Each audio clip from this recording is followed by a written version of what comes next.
একটি মেয়ে আকাশের দিকে তাকিয়ে নিজের সব শক্তি দিয়ে চিৎকার করছে, কিন্তু ভয়ঙ্কর ব্যাপার হলো তার একদম পেছনেই সমুদ্রের গভীর অন্ধকার থেকে একটা বিশাল সামুদ্রিক দানব ধীরে ধীরে তার দিকেই এগিয়ে আসছে, আর সে নিজেও বুঝতে পারছে না মৃত্যুর ছায়া ঠিক কতটা কাছে চলে এসেছে। এবার শুরু হচ্ছে 2026 সালে মুক্তি পাওয়া নতুন ডিজাস্টার ফিল্ম কেলার ভেলের গল্প। এই সিনেমায় যে ভেলকে আমরা এতদিন শান্ত আর বন্ধুসুলভ প্রাণী বলে জেনে এসেছি, সেই ভেলই এখানে নির্দয় আর হিংস্র গভীর সমুদ্রের এক ভয়ঙ্কর শিকারিতে পরিণত হয়। সত্যি বলতে এই সিনেমা দেখার পর ভেলকে নিয়ে আপনার পুরনো ধারণা পুরো বদলে যাবে। এই গল্পের শুরু হয় একটা ছুটি কাটানো ট্রিপ থেকে। মার্টিটা সবচেয়ে কাছের বান্ধবীকে নিয়ে এক স্থানীয় ছেলের গাইডে সমুদ্রতট থেকে অনেক দূরে একদম শান্ত আর লেকের মতো দেখতে একটা জায়গায় পৌঁছে যায়। জায়গাটা প্রথমে বেশ নিরাপদই মনে হচ্ছিল, কিন্তু কয়েক মুহূর্তের মধ্যেই সব ওলটপালট হয়ে যায়। হঠাৎ করেই তাদের ভরসার জিনিসটা ভারসাম্য হারিয়ে উল্টে যায়, সেই সঙ্গে তাদের মোবাইল ফোনও পানিতে পড়ে সরাসরি সমুদ্রের গভীরে তলিয়ে যায়। মানে এখন তারা শুধু একা না, সাহায্য চাওয়ার শেষ পথটাও বন্ধ হয়ে গেছে। এইদিকে মার্টি তখন একটা ফোলানো ভাসমান জিনিসের ওপর শুয়েছিল, কিন্তু হঠাৎ করেই তার যেন মনে হয় চারপাশে কিছু একটা ঠিক নেই। কয়েক সেকেন্ড পর সে দেখে তার বান্ধবী আর সেই স্থানীয় ছেলেটা পানির ভেতর থেকে মাথা তুলে ভেসে উঠেছে। মার্টি ভয় পেয়ে ইশারায় তার বান্ধবীকে বলে ওই ভাসমান জিনিসটার ওপর উঠে আসতে, আর ঠিক কয়েক সেকেন্ডের মধ্যেই সমুদ্রের ওপর লাল রক্ত ছড়িয়ে পড়তে শুরু করে। তখন আর বুঝতে বাকি থাকে না পানির নিচে এমন কিছু লুকিয়ে আছে যা শুধু বিপজ্জনক না, একেবারে প্রাণঘাতী। ঠিক তখনই মার্টি দ্রুত একটা সিদ্ধান্ত নেয়। সে বলে সামনে যে পাথুরে চূড়া দেখা যাচ্ছে, কোনোভাবে তাদের ওখানে পৌঁছতে হবে, কারণ খোলা পানিতে থাকলে তারা আর এক মুহূর্ত নিরাপদ না। তাই দুজনেই খুব সাবধানে হাত পা চালিয়ে সামনে এগোতে থাকে। তারা চেষ্টা করে পানিতে যেন খুব বেশি শব্দ না হয়, খুব বেশি নড়াচড়া না হয়, কারণ তারা জানে নিচে যেটা আছে সেটা যদি পুরোপুরি তাদের দিকে নজর দেয় তাহলে হয়তো আর বাঁচার সুযোগই থাকবে না। কিন্তু তাদের সেই সাবধানী চেষ্টা বেশিক্ষণ কাজ করে না। খুব অল্প সময়ের মধ্যেই একটা বিশাল সামুদ্রিক প্রাণী সরাসরি তাদের দিকেই সাঁতরে আসতে থাকে। তার ফুসফুস থেকে বের হওয়া পানির তীব্র ফোয়ারা রক্তের ছিটের সঙ্গে মিশে তাদের মুখে এসে পড়ে। সেই মুহূর্তে তারা যেন আরও ভালো করে বুঝে যায় যে বিপদ এখন একদম সামনে এসে দাঁড়িয়েছে। পরের মুহূর্তেই সেই দানবীয় প্রাণীটা পানির ওপর মাথা তোলে। সমুদ্রের ওপর একের পর এক ঢেউ উঠতে থাকে, আর তার কাস্তের মতো ধারালো পাখনাটা পানির বুক চিরে সামনে এগোয়। দৃশ্যটা এমন লাগছিল যেন মৃত্যুর কাস্তেই ধীরে ধীরে তাদের মাথার ওপর ঘুরছে। ভয়টা তখন আর শুধু কল্পনা না, সেটা চোখের সামনে বাস্তব হয়ে গেছে। মার্টি খুব দ্রুত বুঝে ফেলে এটা সাধারণ কোনো সামুদ্রিক প্রাণী না, এটা এই এলাকার খুব পরিচিত এক বিশেষ প্রজাতি। স্থানীয়দের কাছে যেটাকে এক ধরনের বিশেষ আকর্ষণ হিসেবেই দেখা হয়। এই প্রাণীকে সমুদ্রের বুদ্ধিমান আর শীর্ষ শিকারীদের কাতারে ধরা হয়, অনেকটা যেভাবে মানুষ টাইগার শার্ককে ভয় পায় আর সম্মানও করে। কারণ এই প্রজাতি শুধু শক্তিশালী না, এরা খুবই চালাক এবং পরিস্থিতি বুঝে কাজ করতে পারে। সাধারণ অবস্থায় এই প্রাণীগুলো নাকি মানুষের প্রতি শান্ত স্বভাবেরই হয়, অনেক সময় বন্ধুসুলভ বলেও ধরা হয়। কিন্তু আজ যা হচ্ছে সেটা একদমই স্বাভাবিক না। আজ এই প্রাণীটা নিজেই মানুষকে শিকার বানাতে বেরিয়েছে, আর এই অস্বাভাবিক আচরণ দেখে মার্টি বুঝে যায় যে তারা যদি ওই ফোলানো ভাসমান জিনিসটার উপরই পড়ে থাকে তাহলে শেষ পর্যন্ত তাদের পরিণতিও ভয়াবহ হবে। এখন তাদের সামনে বাঁচার একটাই সুযোগ, যে করেই হোক ওই পাথরের চূড়ায় পৌঁছাতে হবে। খোলা পানিতে আর এক সেকেন্ডও থাকা মানে নিজের জীবনটা ওই দানবটার হাতে তুলে দেওয়া। কিন্তু ঠিক সবচেয়ে জরুরি মুহূর্তেই মার্টির সাহস ভেঙে পড়ে। সামনে পানির ভেতর সেই বিশাল সামুদ্রিক শিকারিটাকে চক্কর কাটতে দেখে তার বুকের ভেতরকার শক্তি যেন মুহূর্তেই গলে যায়। সে আতঙ্কে হাত পা ছুটতে ছুটতে আবার পিছন ফিরতে শুরু করে, তারপর মরিয়া হয়ে আবার সেই ভোলানো ভাসমান জিনিসটার উপর উঠে যায়। মার্টির বান্ধবীর সঙ্গে সঙ্গে বুঝে ফেলে এখন আর পিছু হাঁটার কোনো পথ নেই, এখানে থামলে মৃত্যু নিশ্চিত। তাই সে নিজের সব শক্তি জড়ো করে সমুদ্রের ওপর জোরে জোরে হাত চালায় এবং প্রাণপণ চেষ্টা করে পাথরের দিকেই সাঁতরে যেতে থাকে। গল্পের এই পর্যায়ে অবশেষে মেয়েটা সেই ভয়ঙ্কর প্রাণীটার নাগালে পৌঁছানোর আগেই কোনো মতে পাথরের ওপর উঠে যেতে পারে। পাথরের ওপর হাঁটু গেড়ে বসেই সে জোরে জোরে শ্বাস নিতে থাকে। তার শরীরে আর এতটুকু শক্তিও নেই যে মাটিকে কিছু বলবে। যদিও মাটি শেষ মুহূর্তে ভয় পেয়ে তাকে ছেড়ে দিয়েছিল, তবুও এখন বেঁচে ওঠাটাই তার কাছে সবচেয়ে বড় ব্যাপার। এইদিকে মার্টি ভীষণ লজ্জিত গলায় সরি বলে, তারপর নিজের ব্যাগটা তুলে পুরো শক্তি দিয়ে পাথরের দিকে ছুঁড়ে মারে। সে বুঝে গেছে এখন আর দেরি করলে চলবে না। যাই হোক, তাকে যেভাবেই হোক ওই পাথরের ওপর উঠতেই হবে। ঠিক তখনই পানির ভেতরে সেই বিশাল সামুদ্রিক শিকারী আবারও রশিটাকে জোরে ঝাঁকাতে শুরু করে। মাটির হাতে আর 1 সেকেন্ডও সময়ও নেই, তাই শেষমেশ সে সাহস জড়ো করে সোজা সমুদ্রে ঝাঁপ দেয়।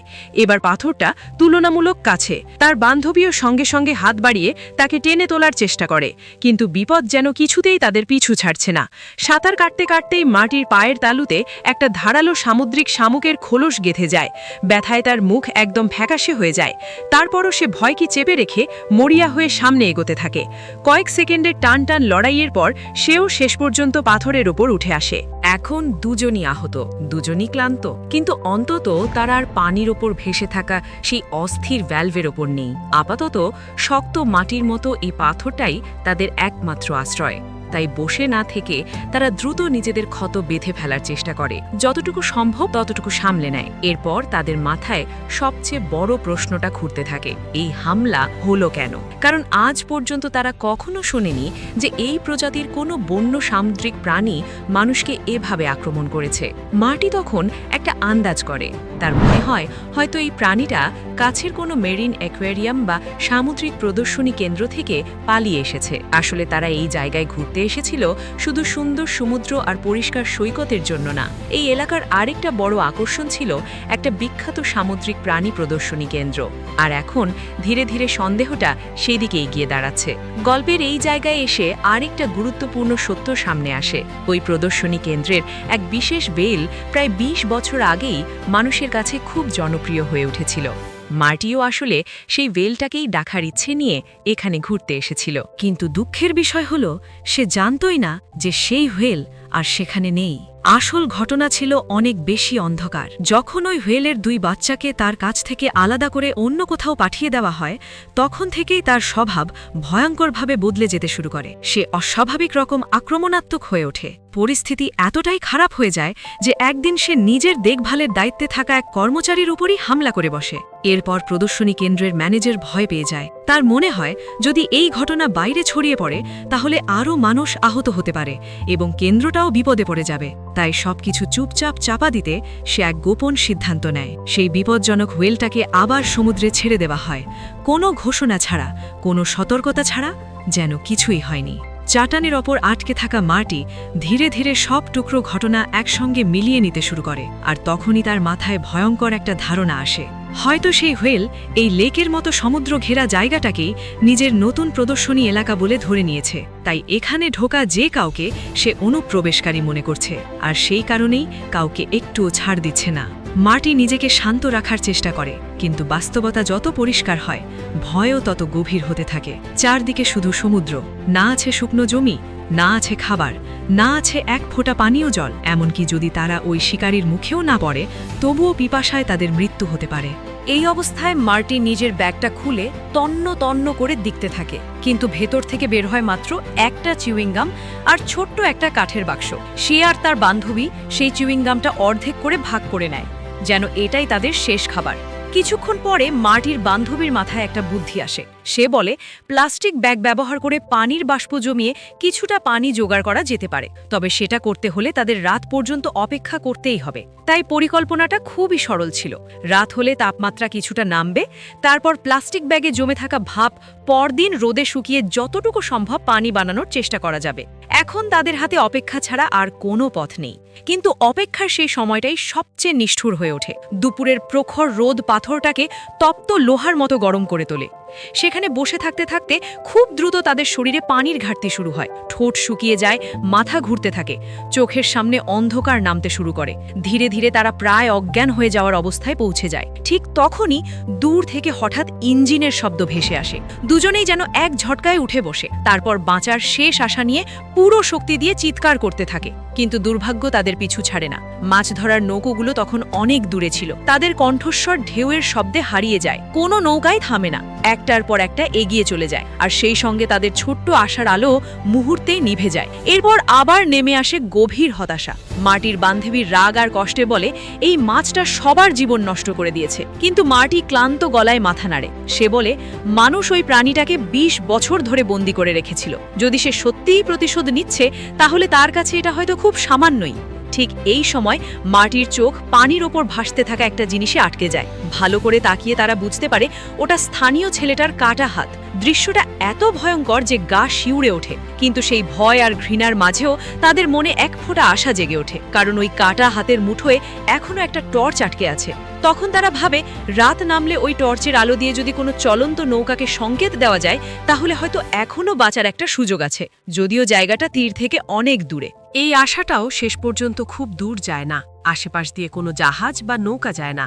তারা পুরো রাত টর্চ জ্বালিয়ে ইশারা করতে থাকে, কিন্তু কোনো লাভ হয় না। কেউ আলো দেখে থামে না, কেউ তাদের খুঁজেও আসে না। সকাল হলে যখন তাদের ঘুম ভাঙে, তখন তারা একদম ভেঙে পড়েছে। শরীরে আর শক্তি নেই, মাথাও ঠিকমতো কাজ করছে না। তবুও ছোট্ট একটা সৌভাগ্য তাদের সামনে আসে। প্লাস্টিক ব্যাগের ভেতরে অল্প কিছু মিঠা পানি জমে গেছে। দুজনেই তাড়াতাড়ি সেটুকু মুখে ঢেলে নেয়। পরিমাণ খুবই কম, কিন্তু এতেই অন্তত কিছুক্ষণের জন্য গলা ভিজে যায়। আর এই সামান্য স্বস্তিটুকুই তখন তাদের কাছে অমূল্য মনে হয়। একটা দিন আর একটা রাতের ভয়ঙ্কর যন্ত্রণার পর তারা ধীরে ধীরে উদ্ধার হওয়ার আশা ছেড়ে দিতে শুরু করে। তখন মার্টি একটা কঠিন সিদ্ধান্ত নেয়। সে ভাবে এখন আর বসে থাকলে চলবে না, সমুদ্রে নেমে কিছু খাওয়ার ব্যবস্থা করতেই হবে। তার বান্ধবী পাথরের উপর বসে চারপাশ নজর রাখতে থাকে। এদিকে মার্টি হঠাৎ পানির নিচে কিছু নড়াচড়া দেখতে পায়। সঙ্গে সঙ্গে তার শরীর ভয়তে কেঁপে ওঠে। সে তাড়াতাড়ি পাশেই পড়ে থাকা একটা বড় সামুদ্রিক ঝিনুক তুলে নেয় এবং দ্রুত আবার পাথরের উপর উঠে আসে। এখন সে টানা 30 ঘন্টারও বেশি সময় ধরে না খেয়ে আছে। এই অবস্থায় ওই ঝিনুকটাই তাদের কাছে জীবন বাঁচানোর শেষ ভরসার মতো মনে হয়। কিন্তু সমস্যা হলো এর খোলস ভীষণ শক্ত, সহজে ভাঙা যাবে না। তখন মার্টি নিজের ব্যাগ থেকে সেই ছোট কাঠের বাক্সটা বের করে। বাক্সটার দিকে তাকিয়ে সে কয়েক মুহূর্ত চুপ হয়ে যায়, যেন হঠাৎ করেই তার মাথার ভেতর পুরনো একটা স্মৃতি খুলে বসে। তার মনে পড়ে যায় 1 বছর আগের একটা ঘটনা। সে আর তার প্রেমিক নিজেদের দোকানে কাজ করছিল। ঠিক তখনই আচমকা এক ডাকাত ভেতরে ঢুকে পড়ে। মার্টি ভয় পেয়ে দোকানের সব টাকা তাকে দিয়ে যায়, কিন্তু ডাকাতটার চোখ গিয়ে আটকে মার্টির গলায় থাকা একটা হাড়েই। সেই হাড়টা তার প্রেমিক তাকে ভালোবাসার স্মৃতি হিসেবে উপহার দিয়েছিল। এই দৃশ্য দেখে মার্টির প্রেমিক নিজেকে আর সামলাতে পারেনি। সঙ্গে সঙ্গেই তার সঙ্গে ডাকাতের ধস্তাধস্তি শুরু হয়ে যায়। এক পর্যায়ে লড়াইয়ের মাঝেই গুলি ছুটে যায় এবং সেই ডাকাত আহত অবস্থায় পালিয়ে যায়। মার্টির প্রেমিক তখন বাইরে দৌড়ে গিয়ে মাটিতে পড়ে থাকা সেই হাড়টা তুলে নেয়। এটা দেখে মার্টির চোখ ভিজে ওঠে, কারণ সেই মুহূর্তেও ছেলেটার মাথায় ছিল শুধু তার ভালোবাসার স্মৃতিটা বাঁচানো। কিন্তু পরের মুহূর্তেই সবকিছু ভেঙে পড়ে। সেই ঘটনার মধ্যেই মার্টির প্রেমিক নিজের জীবন হারায়। তারপর থেকে মার্টি তার শেষকৃত্যের পর বেঁচে থাকা ছাই আর স্মৃতির কিছু অংশ ওই ছোট কাঠের বাক্সটার ভেতর করে সবসময় নিজের সঙ্গে রেখেছে। এটা শুধু একটা বাক্স না, এটা তার ভালোবাসার শেষ চিহ্ন। কিন্তু এখন পরিস্থিতি এতটাই ভয়াবহ যে আবেগ আঁকড়ে ধরে থাকলে বাঁচা যাবে না। জীবিত থাকতে হলে তাকে নিজের অনুভূতির ওপর উঠতেই হবে। মার্টি গভীর শ্বাস নেয়, তারপর অনেক কষ্টে মন শক্ত করে সেই কাঠের বাক্সটাকেই হাতিয়ার হিসেবে ব্যবহার করার সিদ্ধান্ত নেয়। অল্প সময়ের মধ্যেই সে ওই বাক্স দিয়ে শক্ত সামুদ্রিক ঝিনুকটার খোলস ভেঙে ফেলে। তারপর দুজনেই ভাঙা খোলসের ভেতর থেকে মাংস বের করে এমনভাবে খেতে শুরু করে যেন জীবনে এর চেয়ে সুস্বাদু কিছু তারা কখনো খায়নি। আসলে সেটা স্বাদের জন্য না, ক্ষুধা তখন তাদের সম্পূর্ণ অসহায় করে ফেলেছে। প্রতিটা কণা তাদের কাছে বেঁচে থাকার নতুন সুযোগের মতো লাগছিল। কিন্তু এই চেষ্টার দামও কম না। ঝিনুক ভাঙতে গিয়ে কাঠের বাক্সটা একদম ভেঙে যায়। মার্টি কিছুক্ষণ চুপ করে বসে থাকে, তারপর ভাঙা বাক্সের ভেতরে থাকা প্রেমিকের ছাইয়ের দিকে তাকিয়ে থাকে স্থির চোখে। তার চোখ আবারও ভিজে ওঠে। শেষমেশ খুব ভারী মন নিয়ে সে সেই ছাই সমুদ্রের জলে ভাসিয়ে দেয়। হয়তো এটাই ছিল তার শেষ বিদায়। হয়তো এতদিন পর সে সত্যিই তাকে ছেড়ে দিতে বাধ্য হলো। তার বান্ধবী মার্টির মুখের ভাঙা ভাব আর চাপা কষ্টটা স্পষ্ট বুঝতে পারে। এতক্ষণ সে চুপ ছিল, কিন্তু এবার আর চুপ থাকতে পারে না। অবশেষে মার্টির বান্ধবী তার বুকের ভেতরে লুকিয়ে রাখা সবচেয়ে ভয়ঙ্কর সত্যিটা বলে ফেলে। সে স্বীকার করে সেদিন দোকানে যে ডাকাত ঢুকেছিল তাকে আসলে সেই পাঠিয়েছিল।